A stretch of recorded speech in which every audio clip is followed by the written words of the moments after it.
Hi everyone, my name is Arleen Westerhof and welcome to this version of the Economic Summit Africa Conversations. It's a podcast in which we are talking about a European Africa agenda from now until the end of the century. Africa is a continent that is right on our doorstep as Europe, and it's also a continent that's important for many nations on different continents for our future development.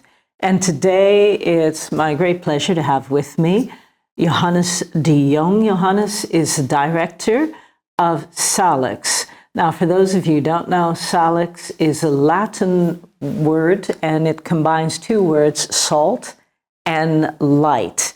And SALIX is the think tank of the European Christian political movement. Johannes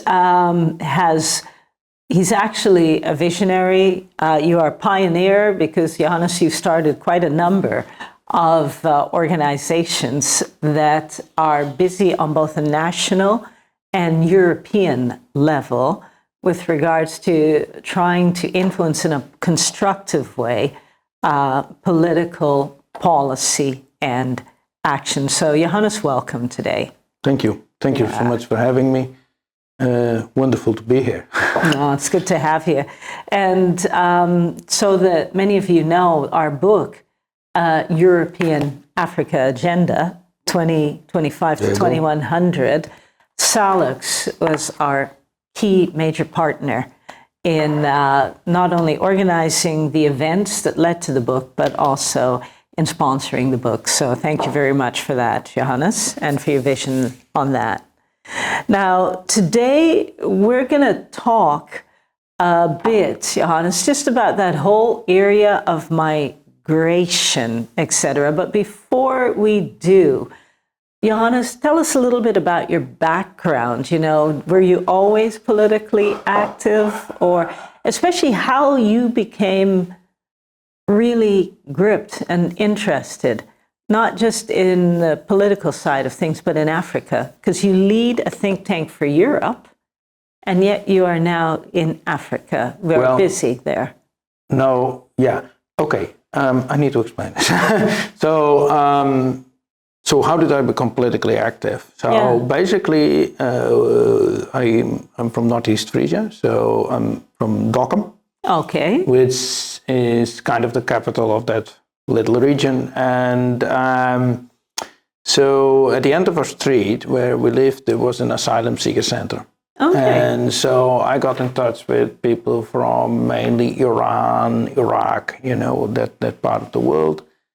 And that, at the same time, I kind of more or less at the same time, I became a member of one of the the youth organization of one of the two political parties that became the Christian Unie when they fused. And so I was member of the RPF Jongeren, RPF Youth, but so they fused to the Christian Unie together with the GPV. And so I got politically active actually right at this crossroads of national issues, international issues, and precisely this issue of migration, asylum. So what I did is I helped people who came here to understand how kind of the political system works, because nobody did that. So these poor people, they start to write letters to the then Queen, and we still had Queen Beatrix at the time. So they started to write letters to the Queen because they had no idea that the Queen in our system has no power whatsoever. So and at the same time, I was in touch with people in the Dutch parliament on the situation of these Iranian asylum seekers, which was really, really quite dire situation. So we had these fights with the END and so on. So long story there, but basically that's how I got involved. That's how I got involved. Go on, Johannes. The IND, for those of you who are not familiar with the Netherlands, that's our immigration services. Yes, that's correct. Yes. Yeah. Okay. All right. And so, Johannes, you know, it's just, I know that you've been busy a lot with problems in the Middle East, you know, Syria, Iran, Iraq, those kind of nations. Still. And you are still busy? Yeah. Good point on that. But a while ago, you called me and you talked to me about Africa. Yeah, basically, I said, and this is basically the essence, because we are a European political foundation. Obviously, we look to all the issues that is, countries in Europe are confronted with. Now, while it is so that the biggest groups of asylum seekers coming to Europe are actually Syrians, are people from Afghanistan, people from Turkey. So these are the 1, 2, 3. Okay. But at the same time, we see, of course, really a development over the years already, and also these horrible situations happening in the Mediterranean, that people are drowning and all that, with people coming from Africa to Europe. And the risk is real that it is increasing because the terrorism is increasing, the influence of Russia you have, and so on and so forth. So at the same time, I felt we, as Salux, in our staff and so on, we don't know enough about Africa. So we don't have the experience. I've never been there. So what you do as a European political foundation is that you go to the organizations that do have the network, that do have the experience, that do know the people, that understand the issues, or know the people who do understand the issues, and you bring that in. And that's how European cooperation works, because there's nobody who knows everything. And the base of European cooperation is that you basically complement one another. Okay. And so in our own network, basically, Economic Summit was the organization already working in Africa. So for us, it made sense to start there, to say, okay, we need to address this. We need to get the picture complete. Yeah. So, yeah. That's how it's happened, indeed. And one of the things that we share also, too, is just a common view that you can wait until people leave the continent of Africa and land on our shores in rickety boats, or we can start to look at why they're leaving in the first place and try to come with solutions that provide people with hope that they're able to build up a reasonable future in their own nations. And for this, two things are essential. In my experience with the Middle East as well, but basically the same is copy-paste to Africa. First of all, there's something very, very basic. There is still an attitude here in Europe, sadly, which I simply call racism. It's what it is. And that basically says people in the Middle East and in Africa are not as capable to really get things going and build something as people in Europe. Now, I would say, you go to the Middle East, you find countries there who are quite capable of running things. And you go to Africa, you will probably find the same there.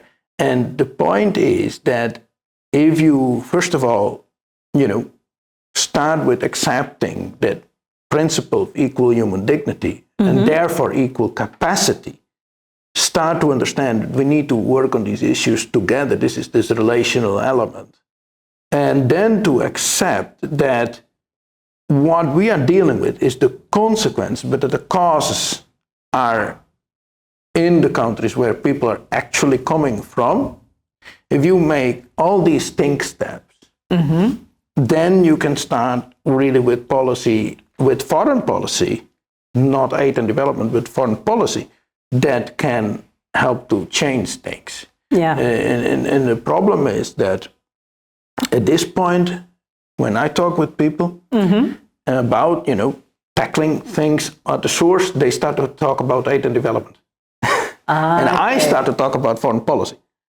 So, and that's a major difference. There's a major difference between the two. There is a major difference between the two. And so let's take a look at that difference now between the two, because Salux have a philosophy, and we are members of Salux. Economic Summit is a member of Salux, and we're very glad to be.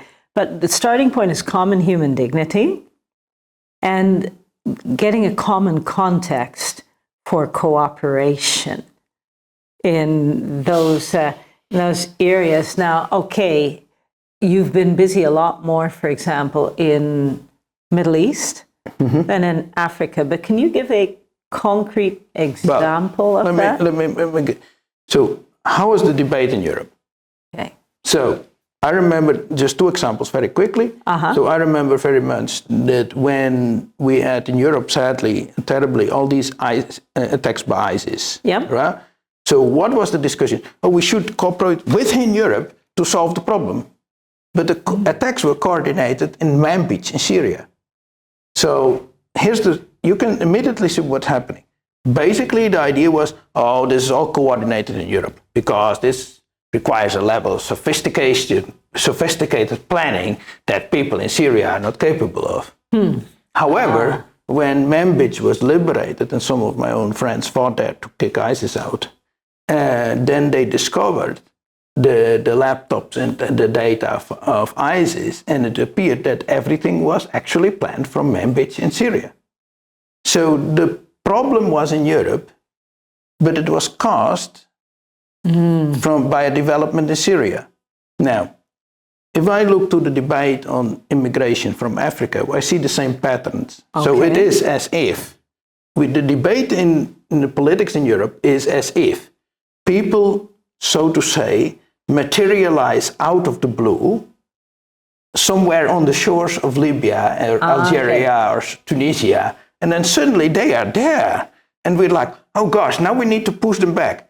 No, and then that's not the actual solution. The question you need to ask is, why are they there? And from where are they? So the thing is that I have done these other discussions that say, we need to have these deals with Niger and Sudan and so on. And it's still the same mentality. Oh, we need to push back. We need to stop them somehow. Yeah. The silly thing is, A, it doesn't work. And B, we still don't ask the right question.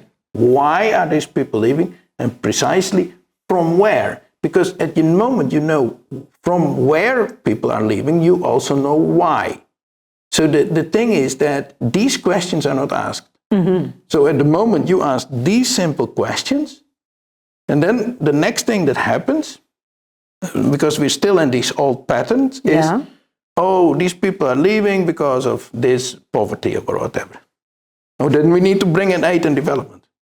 But then we still don't ask the right question. We still don't ask the question, why is this development there that forces the people to leave to Europe? Yeah. And then we discover in many of these instances, not in all, but in quite some, that actually our own foreign policy is one of the main co-causers, not the or the only, but one of the co-causing effects, reasons that we have these effects. Are you talking specifically then, Johannes, about unfair import tariffs that are exacted against African nations exporting goods here? Let me give you two examples very quickly.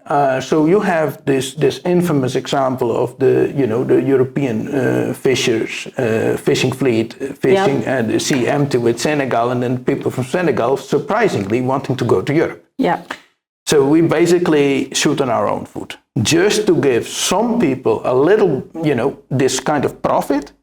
We get a lot of costs for everybody, both in Senegal and here. Because we are depleting the fish supplies in Senegal. Yeah. And so people can no longer make a living there doing that. Yeah.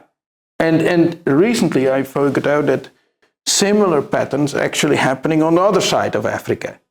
So when it comes to certain fishing rights and so on, again, the European, diplomatic end, foreign policy end, which is negotiating these deals with African nations, is basically saying,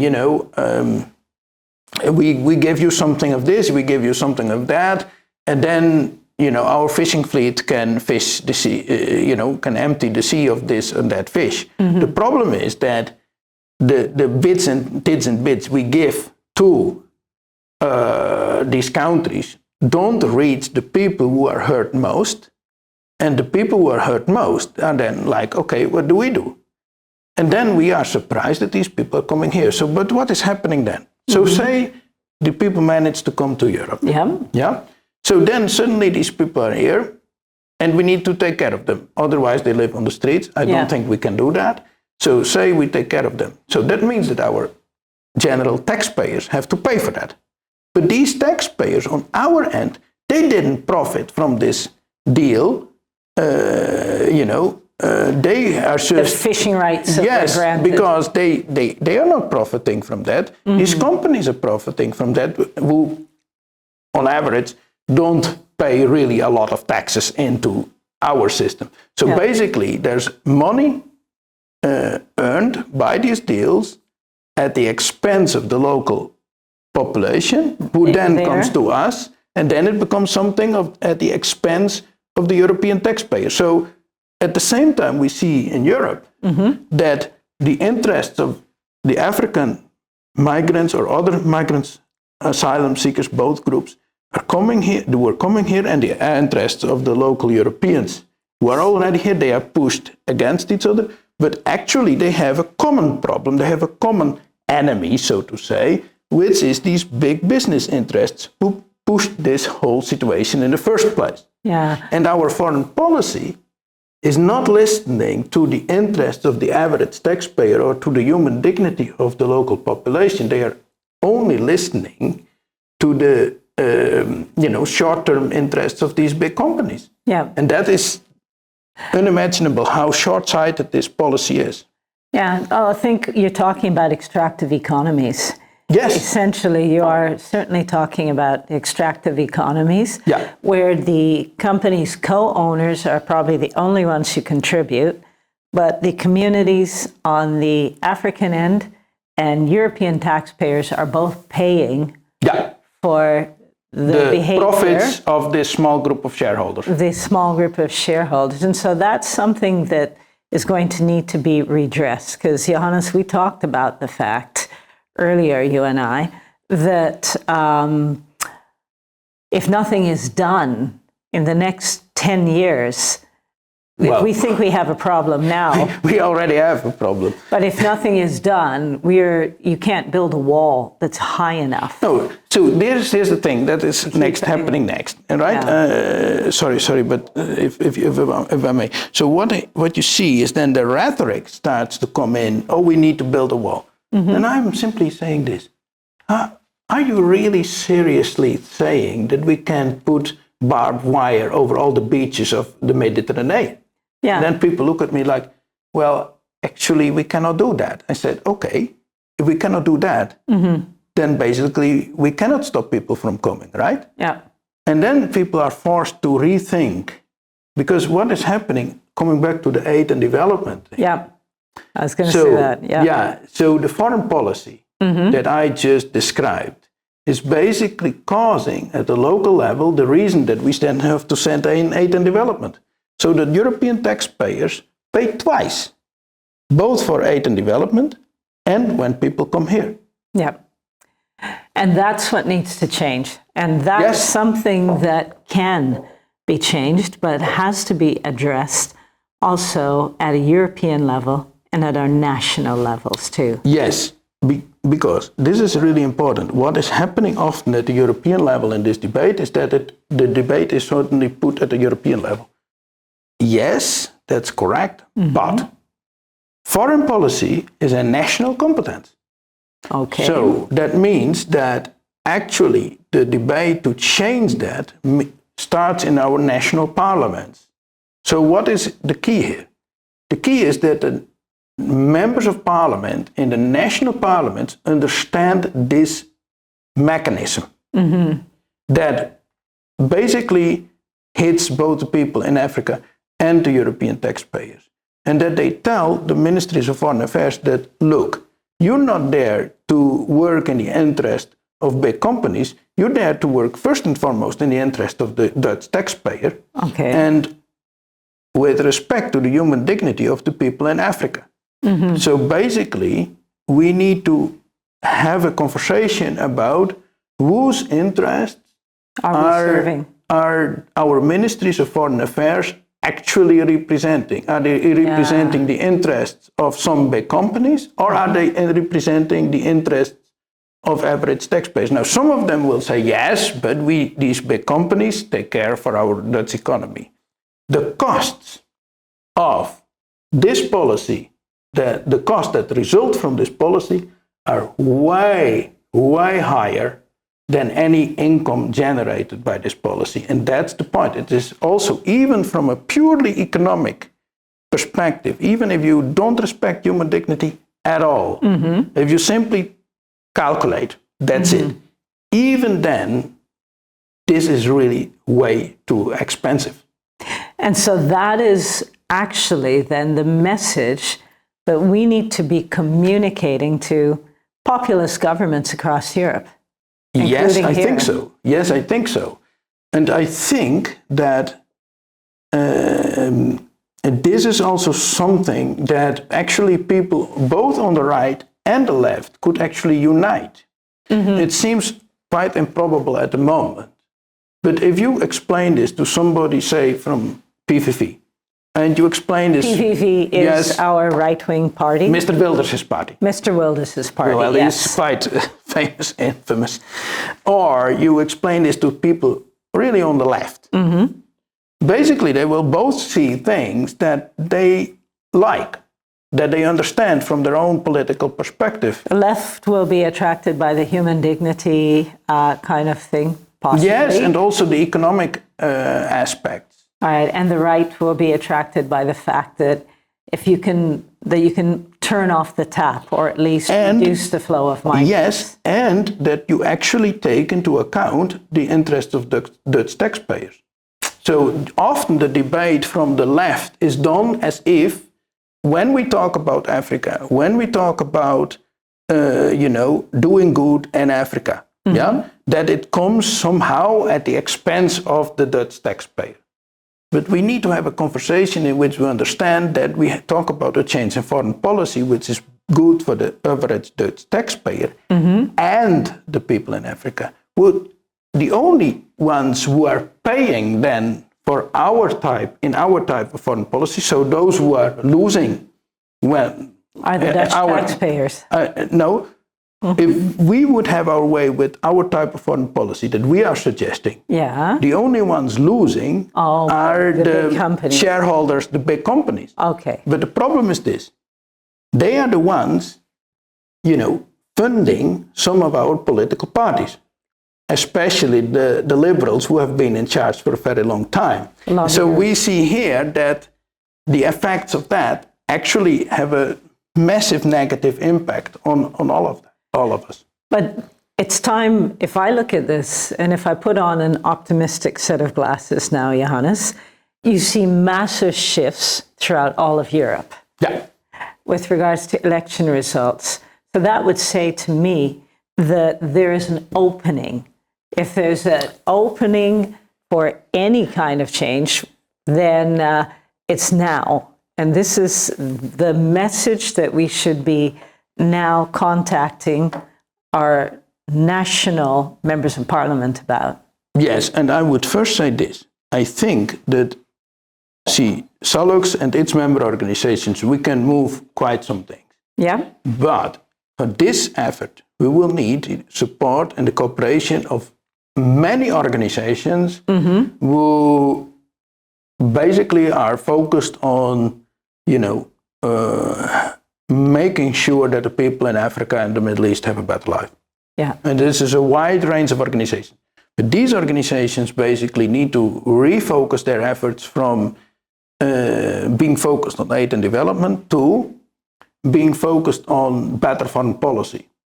And this is a big challenge because this requires them to really rethink their whole approach. Yeah. And I think that if they would do this, that we would have a massive jump in the right direction, because we would have all these organizations communicating to a wide range of people who then can really enact this kind of change. Yeah. Well, you know what? Even as I listen, Johannes, you and I, we both know several members of parliament. from different political parties in our own Dutch system. And so I sit there and think, I now already know that I'll be contacting one of those members of parliament, not one in the cabinet, but somebody else, and just talking to them about this message and how can we best help them, because this person's also quite articulate, to bring in this perspective into our national debate.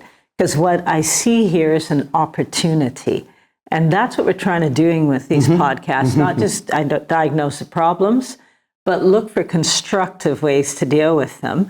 And what I see as an opportunity, what I really loved about what you said was this approach that you suggested is something that's able to bring together both the right and the left, which means that if you don't even need a majority of people to adopt this or to understand it, but if you can get an articulate person to present it, there's a chance that something can shift nationally. Yes, and also because in this situation, actually every national parliament counts. Let me explain this one. So basically, what is happening in general at the European level is that in practice, countries like the Netherlands or Sweden or like, mid-sized Western European countries are usually the first ones who come up with new ideas. And the reason is this, that they slightly are less entrenched in certain very deep vested interests, like the Germans in their industry or the French in their, own industries. And these countries have a perspective of a little bit more cooperating, also sometimes a little bit wider perspective. And we see that Central Europe, while its impact and contribution to the European debate is growing, we see that it is still kind of lagging behind when it comes to setting the direction for foreign policy at the European level. So we see that countries like the Netherlands, like Sweden, Denmark, and so on, they can actually insert a lot in this debate. And so the national parliaments in these countries can actually be extremely influential on shaping the debate in all of Europe. And that is an opening that I'd almost say, Johannes, we can't afford not to take. Oh, yes, absolutely. We have to do that, because I realize, indeed, trying to change things at a European level where you operate is a lot more complex at times. However, if you can get a number of key national governments to start to listen to this message and to act accordingly, then that can have a kind of domino effect onto the European things. I think actually I am reasonably optimistic, because especially if you look, one of the things that you did in your foreword, because for those of you watching, Johannes wrote the foreword for this book, but one of the things that Johannes did that I haven't seen done very often before is pointing out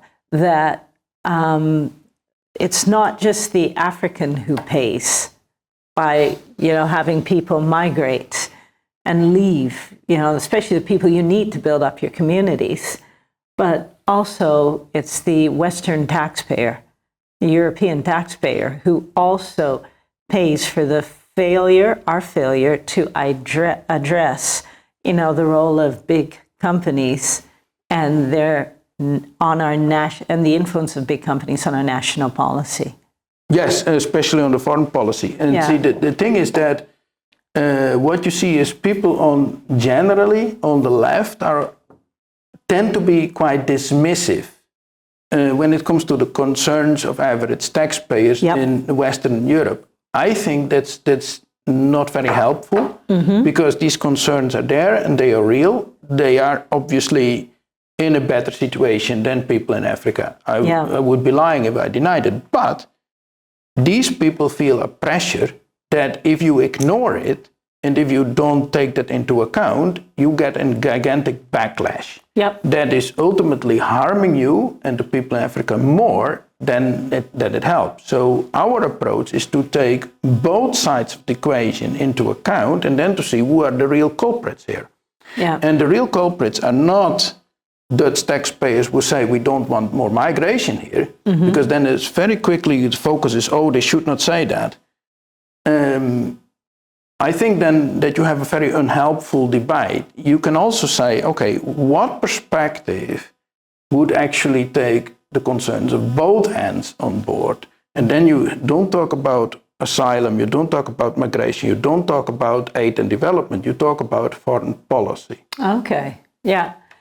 And I think that is something that's extremely constructive. I've talked to you before about you should be in politics, but Actually, I am. I happen to lead a European political foundation. It's called foundation. It's called SALEX, I know, but I'm thinking more member of the European Parliament. However, I get it, Johannes. And so I like that combination. I think that's why we work well together, Economic Summit and SALEX, because you've got that pan-European view that's there. And as Economic Summit, we're looking at how to help NGOs, but also academia and also business work together differently on the African continent to help Africans solve their own problems.